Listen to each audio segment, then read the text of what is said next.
Hi guys, good morning.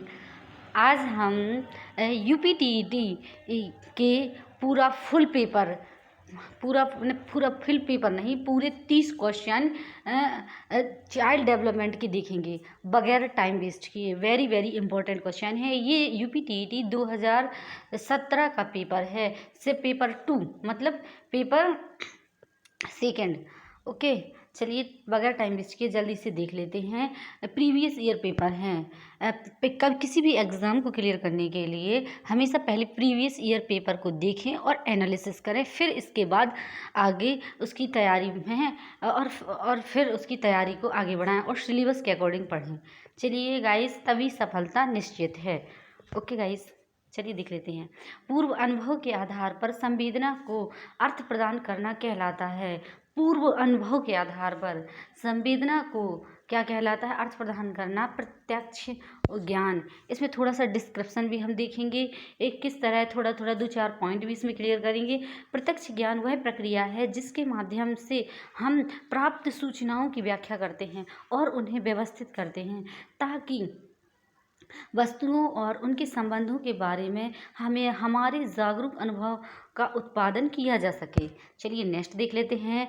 5 वर्ष की मोहन की मानसिक आयु 8 वर्ष है, उसका IQ होगा 5 वर्ष के मोहन की मानसिक आयु कितनी है? 8 वर्ष के बराबर है, तो उसका IQ होगा 160। थोड़ा सा देख लेते हैं, कुछ पॉइंट देख लेते हैं। बुद्धि उपलब्धि को IQ के रूप में संक्षिप्त किया गया। IQ किसी व्यक्ति की बुद्धिमत्ता का माप है और इसे संख्या में मापा जाता है। किसी व्यक्ति का औसत IQ 100 है। किसी व्यक्ति की बुद्धिमत्ता का भागफल IQ द्वारा निर्धारित किया जाता है। इसका सूत्र देख लेते हैं। इंटेलिजेंस, क्विंट, चलिए ओके, क्वाइंट मेंटल एज बटे क्रोनोलॉजिकल एज। AME का मतलब होता है मेंटल एज, क्रोनोलॉजिकल यानी कि कालानुक्रम, मिक एज मल्टीप्लाई 100। ओके, चलिए नेक्स्ट देख लेते हैं। कौन सा बुद्धि लब्धि स्तर मंद बुद्धि वाले बच्चों का शिक्षणीय बुद्धि लब्धि स्तर कहलाता है? कौन सा बुद्धि लब्धि स्तर मंद बुद्धि वाले बच्चों का शिक्षणीय स्तर कहलाता है? कौन सा कहलाता है? 36 से 49। मंद बुद्धि वाले बच्चों का शिक्षणीय बुद्धि स्तर कितना कहलाता है? 36 से 49। ओके, चलिए विकासात्मक अक्षमता के रूप में मानसिक मंदता ने काफ़ी लोगों का ध्यान अपनी ओर खींचा। इसके सामान्य दुर्बल चरित्र ने इसे अक्षमता की एक अलग श्रेणी बना दिया। मानसिक अक्षमता वाले व्यक्ति दिन प्रतिदिन के जीवन की मांगों को पूरा करने में अपने जीवन में काफ़ी कठिनाई का सामना करते हैं। ओके गाइस, चलिए नेक्स्ट देख लेते हैं। रोसीक एक ब्लड टेस्ट का प्रयोग निम्न में से किसके मास हेतु किया जाता है? ओके, चलिए किसके हैं? व्यक्तित्व के। चलिए इसे थोड़ा सा समझ लेते हैं। रोसीक एक ब्लड टेस्ट, रोसीक एक ब्लड जो कि एक स्विस मनोवैज्ञानिक हैं ने 1921 में रोसिक एक ब्लड टेस्ट तैयार किया था। इस परीक्षण का उपयोग प्रायः प्रक्षेप्य परीक्षण के लिए किया जाता है, यानी कि व्यक्तित्व परीक्षण के लिए किया जाता है। चलिए नेक्स्ट देख लेते हैं। निम्न में से कौन सा विस्मृति का कारण नहीं है? विस्मृति का कारण नहीं है कौन सी है? स्मरण करने की इच्छा। विस्मृति का मतलब होता है भूलने की तीव्रता, यानी कि कुछ चीज़ें दिन से, महीने से और दीर्घकालिक, मतलब एक तरह से धीरे धीरे भूल जाना है, तो विस्मृति का कारण है। तो इस मतलब स्मरण की इच्छा से का कारण नहीं है। अधिगम की कमी, मंद द्वंद, अधिगम में दुष्पूर्ण विधियाँ, ये सब इसके कारण हैं। चलिए नेक्स्ट देख लेते हैं। वह विज्ञान जो संख्यात्मक प्रदत्त को एकत्र करने, विभाजित करने, प्रस्तुत करने, तुलना करने, व्याख्या करने की विधि से संबंधित है कहलाता है। वह विज्ञान जो संख्यात्मक प्रदत्त को एकत्र करने, विभाजित करने, प्रस्तुत करने, तुलना करने और व्याख्या करने की विधि से संबंधित है, क्या कहलाता है? सांख्यिकी। यानी कि संख्यात्मक प्रदत्त, एक तरह से यहीं से हमारा ये हमें गैसिंग लग जाती है कि ये क्वेश्चन है ना कुछ। हाँ, चलिए नेक्स्ट देखते हैं। पिछड़े बच्चों के लिए शैक्षिक उपलब्धि की अवधारणा किसने दी? पिछड़े बच्चों के लिए पिछड़े बच्चों के लिए शैक्षिक किसने दी? सिरिल बर्ट ने। सिरिल बर्ट ने पिछड़े बच्चों के लिए शैक्षिक उपलब्धि की अवधारणा दी। चलिए नेक्स्ट देख लेते हैं। निम्न में से कौन सा एक उत्तम परीक्षण की विशेषताओं से भिन्न है? उत्तम परीक्षण क्या है? अभिक्षमता। अभिक्षमता जो है यह उत्तम परीक्षण की विशेषताओं में से भिन्न है। अभिक्षमता, चले इसे थोड़ा सा देख लेते हैं। अभिक्षमता क्या है? परीक्षण व्यक्तियों को प्रस्तुत कुछ निर्दिष्ट कार्यों के माध्यम से जानकारी इकट्ठा करने के लिए उपकरण है।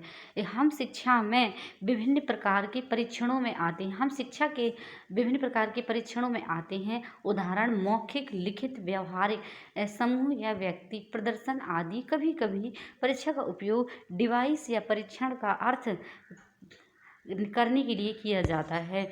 गुड टेस्ट के लक्षण। ए गुड टेस्ट हमें उपलब्धि और क्षमता को सटीक और आर्थिक रूप से सक्षम बनाना चाहिए। यहाँ हम एक अच्छी परीक्षा लेते हैं वैधता, विश्वसनीयता और उपयोगिता की। ओके गाइस, चलिए नेक्स्ट देख लेते हैं। निम्न में से कौन सा बुद्धि का सिद्धांत नहीं है? कौन सा बुद्धि का सिद्धांत नहीं है? बुद्धि का सिद्धांत नहीं है प्रत्यागमन का सिद्धांत। प्रत्यागमन का सिद्धांत बुद्धि का सिद्धांत नहीं है। एक तत्व सिद्धांत, द्वितत्व सिद्धांत, बहुतत्व सिद्धांत ये बुद्धि का सिद्धांत है, लेकिन प्रत्यागमन का सिद्धांत बुद्धि का सिद्धांत नहीं है। प्रतिगमन का सिद्धांत या प्रत्यागमन बोल सकते हैं। यह चर के बीच संबंधों का आकलन करने के लिए एक सांख्यिकी प्रक्रिया है। प्रतिगमन क्या है? एक सांख्यिकी प्रक्रिया है जिसमें इसमें मॉडलिंग और कई चर का विश्लेषण करने के लिए कई तकनीकों को शामिल किया जाता है। जब संबंध पर ध्यान केंद्रित किया जाता है एक आश्रित चर और एक या अधिक स्वतंत्र के बीच। चलिए नेक्स्ट देख लेते हैं। बुद्धिमत्ता का सिद्धांत कौन कौन सी हैं? दो कारक सिद्धांत, बहुकारक सिद्धांत। यदि इसे बहुत डिटेल से समझाएंगे या डिस्क्रिप्शन से समझाएंगे तो बहुत अधिक टाइम लग जाएगा, इसीलिए मैं सिर्फ आपको क्वेश्चन दिखा रही हूँ और थोड़ा थोड़ा पॉइंट क्लियर करा रही हूँ। उच्च ग्रेड। एक उच्च ग्रेड शिक्षक अपने छात्र को जल प्रदूषण के स्रोत पर शोध करने और अपने निष्कर्ष लिखने के लिए कहता है। उनमें से एक छात्र अपने शोध पाठ को कक्षा के सहपाठियों से नकल करके बनाता है। ऐसे मामले में शिक्षक क्या कर सकता है? ऐसे मामले में शिक्षक क्या कर सकता है? उसे फिर से उसी विषय पर शोध करने, अपने मूल निष्कर्ष लिखने के लिए प्रोत्साहित करें, है ना। तो ये बाकी का ये अन्य ऑप्शन हैं तो इसे आप अच्छे से देख लीजिएगा। पियाजी के अनुसार संज्ञानात्मक विकास की द्वितीय अवस्था है। कौन सी है? द्वितीय अवस्था है। चलिए देख लेते हैं। पूर्व संक्रिया की अवस्था। पियाजी के अनुसार पूर्व संक्रिया की अवस्था क्या है? संज्ञानात्मक विकास की द्वितीय अवस्था है। ओके, चलिए जहाँ स्विस मनोवैज्ञानिक जीन पियाजे बाल विकास पर अपने कार्य के लिए प्रसिद्ध हैं। उन्होंने अपने सिद्धांत में संज्ञानात्मक विकास का एक व्यवस्थित अध्ययन किया, 4 अवस्थाओं को वर्गीकृत किया। पियाजे के अनुसार संज्ञानात्मक विकास की द्वितीय अवस्था पूर्व संक्रिया की अवस्था है, जो लगभग 2 से 6 या 7 वर्ष की आयु तक रहती है। इस अवस्था में बच्चों को संरक्षण की अवधारणा से संबंधित समस्याओं का सामना करना पड़ता है तथा केंद्रित और अपरिवर्तनशीलता के विचार के साथ संघर्ष करना पड़ता है। ओके गाइस, चलिए देख लेते हैं नेक्स्ट। शारीरिक विकास को प्रभावित करने वाला कारक कौन सा है? शारीरिक विकास को प्रभावित करने वाला कारक है कौन सा है? उपरोक्त सभी। वंशानुक्रम, वातावरण, यानी कि जो भी बच्चे होते हैं वो शारीरिक विकास कर रहे होते हैं, तो क्या है कि उनके लिए ये सभी तरह के कारक बहुत ही महत्वपूर्ण हैं। वंशानुक्रम, जो भी उनके वंश, एक तरह से जो भी उनके एक तरह से जेनेटिक गुण होते हैं वो वंशों के अकॉर्डिंग, वंशों से ही प्राप्त होते हैं, यानी कि माता पिता से ही प्राप्त होते हैं। चलिए देखते हैं, वातावरण है, जो आसपास का माहौल है, खेल और व्यायाम, ये एक स्कूल से प्राप्त होने वाली एक व्यवहारिक शिक्षा है। चलिए नेक्स्ट देखते हैं, निम्न में से कौन सा बुद्धि लब्धि की गणना करने के लिए सूत्र सही है? कौन सा सूत्र सही है? ये है मानसिक आयु बटे वास्तविक आयु गुणे 100। मतलब बुद्धि लब्धि की गणना करने के लिए मानसिक आयु और वास्तविक आयु गुणे 100। ओके गाइस, चलिए बगैर टाइम वेस्ट किए आगे देखते हैं। चिंतनशील सोच की चर्चा इनमें से किसने की? चिंतनशील सोच की चर्चा इनमें से किसने की? किसने की? ड्यूबी ने की। ड्यूबी ने की। हाय गाइस, लेकिन आप लोग बहुत, हो सकता है कि आप लोग बहुत बोर हो रहे होंगे, लेकिन बोर नहीं होना है। इन क्वेश्चनों को अच्छे से देख लीजिए और आपको इनसे काफ़ी हेल्प मिलेगी। जॉन डेवी 1933 के काम को अध्ययन और शुरुआत के प्रतिबिंब के रूप में माना जाता है जॉन डेवी को। चलिए देखते हैं, यह ज्ञान के हेरफेर और निर्धारित लक्ष्य के प्रति उसकी पुनरावृत्ति की प्रक्रिया है। यह लक्ष्य निर्देशित करता है, उसके लिए प्रतिबंधित एक तरह की सोच है जिसकी प्रक्रिया में विषय को सबसे आगे लाया जाता है और गंभीर विचार किया जाता है। एक तरह से क्या है, चिंतनशील सोच, मतलब किसी भी टॉपिक पर बहुत चिंतन करना, मंथन करना।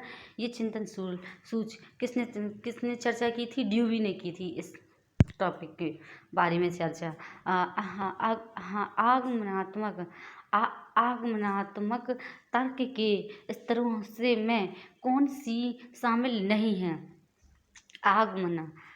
आगमनात्मक तर्क के स्तरों में कौन सी शामिल नहीं है? कौन सी शामिल नहीं है? कल्पना। चलिए देख लेते हैं थोड़ा सा इसमें कुछ। आगमनात्मक तर्क एक कथन को साबित करने या किसी नियम या सिद्धांत को सामान्य साबित करने यह दर्शाने का एक तरीका है कि यदि एक बयान या नियम एक विशेष मामले में सच है तो यह उन मामलों में सच होगा जो कुछ धारावाहिक क्रम में दिखाई देते हैं, और इस तरह यह ऐसे सभी प्रकार के मामलों में आमतौर पर लागू किया जाता है। यह आगमनात्मक तर्क के स्तर नीचे हैं: सामान्यीकरण, अवलोकन, प्रयोग। ओके गाइस, नेक्स्ट देखते हैं। मैं पूरा नहीं बता रही हूँ डिटेल से, इसलिए क्योंकि बहुत ज़्यादा टाइम लग जाएगा, इसीलिए आप इसे लाइक करें, सब्सक्राइब करें और इसे आगे भी शेयर करें। जो स्टूडेंट बीएड से जो टीईटी देने वाले हैं, आगामी परीक्षाओं में टीईटी देने वाले हैं, उन्हें शेयर भी करें। सीखी गई बात को धारण करने और पुनर्स्मरण करने में असफल होना विस्मरण कहलाता है। मूल प्रवृत्ति की एक प्रमुख विशेषता है जो पाई जाती है, किसमें पाई जाती है? सभी प्राणियों में। यह जन्मजात व प्राकृतिक होती है। भारतीय संविधान के किस अनुच्छेद में 6 से 14 आयु वर्ग के बच्चों के लिए निःशुल्क और अनिवार्य शिक्षा का अधिकार शामिल किया गया? किसकी? 21। 6 से 14 वर्ष के लिए निःशुल्क शिक्षा। इसमें थोड़ा सा टॉपिक, चलिए नेक्स्ट देख लेते हैं। क्रैश ने व्यक्तित्व को निम्न में से किस प्रमुख प्रकार में वर्गीकृत किया? किसमें? कृशकाय, सुडोलकाय और गोलकाय। उपरोक्त सभी। क्रैशमर ने व्यक्तित्व को निम्न में से किस प्रमुख प्रकार में वर्गीकृत किया? ये सब है। ओके। टीईटी का उद्देश्य निम्न में से किसका मापन है? टीईटी का उद्देश्य निम्न में से अभिक्षमता का मापन है। टीईटी का उद्देश्य क्या है? अभिक्षमता का मापन है। इसमें थोड़ा सा देख लेते हैं। टीईटी पात्रता परीक्षा शिक्षक पात्रता परीक्षा, जिसे टीईटी के रूप में जाना जाता है, शिक्षकों के लिए प्रवेश परीक्षा है। परीक्षा कक्षा 1 से कक्षा 8वीं तक के सरकारी स्कूलों में शिक्षण कार्य प्राप्त करने के लिए अनिवार्य है। संगणन का सिद्धांत निम्न से किसकी व्याख्या करता है? संगणन का सिद्धांत निम्न में से किसकी व्याख्या करता है? संगणन का सिद्धांत करता है स्मृति। स्मृति संघनन का सिद्धांत निम्न में से व्याख्या करता है स्मृति की। इसके बारे में थोड़ा सा देख लेते हैं। स्मृति का संघनन सिद्धांत, स्मृति दीर्घकालिक में दिनों, हफ्तों, महीनों, वर्षों में स्थिर हो जाती है। इस प्रक्रिया को संघनन के रूप में जाना जाता है। निम्न में से कौन सी शिक्षा मनोविज्ञान की सर्वाधिक व्यक्तिनिष्ठ विधि है? कौन सी है? कौन सी शिक्षा मनोविज्ञान की सर्वाधिक व्यक्तिनिष्ठ विधि है? ये है, क्या है? अंतर्दर्शन। अंतर्दर्शन क्या है? मनोविज्ञान की व्यक्तिनिष्ठ विधि है। इसके बारे में थोड़ा सा देख लेते हैं। शैक्षिक मनोविज्ञान शिक्षा के सिद्धांतों को प्रभावित करता है। यह शैक्षिक स्थितियों में मानव व्यवहार के लिए मनोवैज्ञानिक सिद्धांतों और तकनीकों को लागू करता है। शैक्षिक मनोविज्ञान की मुख्य विधियां हैं अंतर्दर्शन, अवलोकन, प्रयोगात्मक, नैदानिक, विकासात्मक, रेटिंग स्केल, प्रभाव, प्रश्नावली और परीक्षण। अंतर्दर्शन विधि, इसे थोड़ा सा और समझ लेते हैं। अंतर्दर्शन इम्पॉर्टेंट पॉइंट है। ये क्या है? अंतर्दर्शन का अर्थ है आत्मविश्लेषण के माध्यम से स्वयं के व्यवहार का अवलोकन करना। यह विधि प्रकृति में सबसे अधिक व्यक्तिपरक है। आत्मनिरीक्षण विधि का डेटा विश्वसनीय और मान्य नहीं हो सकता, क्योंकि जब जांचकर्ता अपनी भावनाओं को देखता है तो वह व्यक्तिपरक और पक्षपाती हो सकता है। हमेशा किसी व्यक्ति के दिमाग में कई गतिविधियां चलती रहती हैं। चलिए देखते हैं। ओके, हाँ, क्या है? अल्बर्ट बंडूरा निम्न में से किससे संबंधित है? अल्बर्ट बंडूरा संबंधित है सामाजिक अधिगम सिद्धांत से। अल्बर्ट बंडूरा किससे संबंधित है? सामाजिक अधिगम सिद्धांत से संबंधित है। निम्न में से औपचारिक कक्षा की स्थिति में गणित में कौन सी शिक्षण विधि का उपयोग करना कठिन होता है? कौन सी शिक्षण विधि का उपयोग करना कठिन होता है?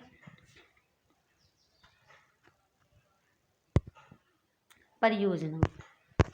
चलिए थोड़ा सा देख लेते हैं। शिक्षण विधि, विभिन्न शिक्षण विधियों का प्रयोग छात्रों की आवश्यकताओं के अनुसार शिक्षकों द्वारा किया जाता है। किसी एक का चयन करने के लिए शिक्षक छात्रों को उनकी क्षमताओं के आधार पर वर्गीकृत कर सकता है, और या वह उसका चयन विषय की अनुकूलता के आधार पर किया जा सकता है। निम्नलिखित वर्णित कुछ शिक्षण विधियां हैं। परियोजना विधि, अधिगम वक्र में पठार बनता है। अधिगम वक्र में पठार बनता है थकान के कारण। अधिगम वक्र में पठार बनता है। लर्निंग कर्व एक ग्राफिकल प्रतिनिधित्व है जो किसी गतिविधि में सुधार की प्रगति या कमी को इंगित करता है। लर्निंग कर्व की कई विशेषताएं हैं, उनमें से कुछ इस प्रकार है। किसी भी स्तर पर सीखने की प्रगति हमेशा एक समान नहीं होती।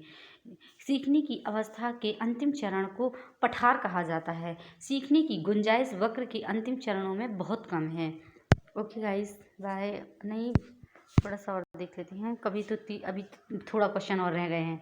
दर्पण चित्र परीक्षण किसको मापने हेतु प्रयुक्त होता है? दर्पण चित्र परीक्षण किसको मापने हेतु प्रयुक्त होता है? चलिए देख लेते हैं।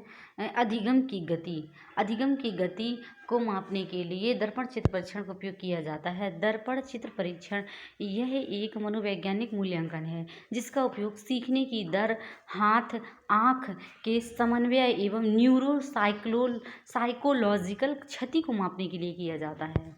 ओके, थोड़ा सा और देख लेते हैं। यह परीक्षण सीखने की प्रक्रिया की प्रकृति का विश्लेषण और निरीक्षण करने और दृश्य, स्थानिक और सीखने के बीच संबंधों का अध्ययन करने के लिए एक प्रयोगात्मक उपकरण के रूप में बनाया जाता है। ओके गाइस, चलिए नेक्स्ट देख लेते हैं। क्लाउड पिक्चर परीक्षण निम्न में से किसके मापन के में प्रयुक्त होता है? क्लाउड पिक्चर परीक्षण किसके लिए होता है? व्यक्तित्व के मापन के लिए। ऐसे भी थोड़ा सा देख लेते हैं। क्लाउड पिक्चर परीक्षण एक मानस मिति संबंधी परीक्षण है। जिसका उपयोग किसी व्यक्ति को मापने के लिए, किसी के व्यक्ति के व्यक्तित्व को मापने के लिए किया जाता है। व्यक्तित्व को मापने के लिए किया जाता है। यह परीक्षण विलियम्स स्टर्न ने दिया। यह तृष्णा उद्दीपक है जो रॉर्सा श्रृंखला के अनुसार नुकसान से बचती है। निम्न में से कौन सा शेष से भिन्न है? कौन सा शेष से भिन्न है? चलिए थोड़ा सा इसे देख लेते हैं। कौन सा शेष से भिन्न है? कौन सा है? रैविन का परीक्षण शेष से भिन्न है। ये कैसे? चलिए इसे थोड़ा समझ लेते हैं। मनोवैज्ञानिक परीक्षण का उपयोग किसी व्यक्ति के अद्वितीय गुणों को मापने के लिए किया जाता है, जिससे उसकी क्षमता, योग्यता, उनके व्यक्तित्व, बुद्धि, भावनाओं आदि के विपरीत दृष्टिकोण का पता चल सके। विभिन्न मनोवैज्ञानिक परीक्षण हैं।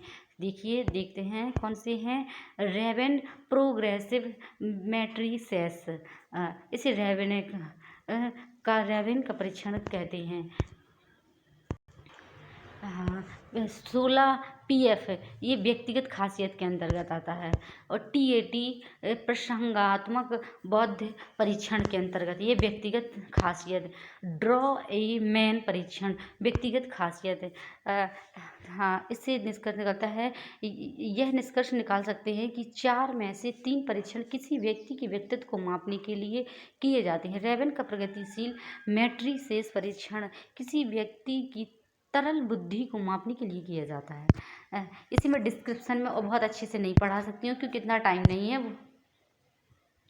सूझ या अंतर्दृष्टि के सिद्धांत का प्रतिपादन किसने किया? सूझ या अंतर्दृष्टि का सिद्धांत किया गेस्टाल्टवादी मनोवैज्ञानिक ने। सूझ या अंतर्दृष्टि के सिद्धांत का प्रतिपादन गेस्टाल्टवादी मनोवैज्ञानिक ने किया। थोड़ा सा समझ लेते हैं डिस्क्रिप्शन। गेस्टाल्ट का अंतर्दृष्टि सिद्धांत गेस्टाल्ट सिद्धांत जर्मन मनोवैज्ञानिकों ने दिया जो धारणा की प्रकृति का अध्ययन कर रहे हैं। थोड़ा सा मैकडूगल के अनुसार प्रत्येक मूल प्रवृत्ति से संबद्ध होता है। कौन होता है? संवेग। इसमें थोड़ा सा देख लेते हैं। मनुष्यों द्वारा व्यक्त की गई भावनाओं को 2 व्यापक श्रेणियों में विभाजित किया जा सकता है, और सकारात्मक और नकारात्मक भावना है।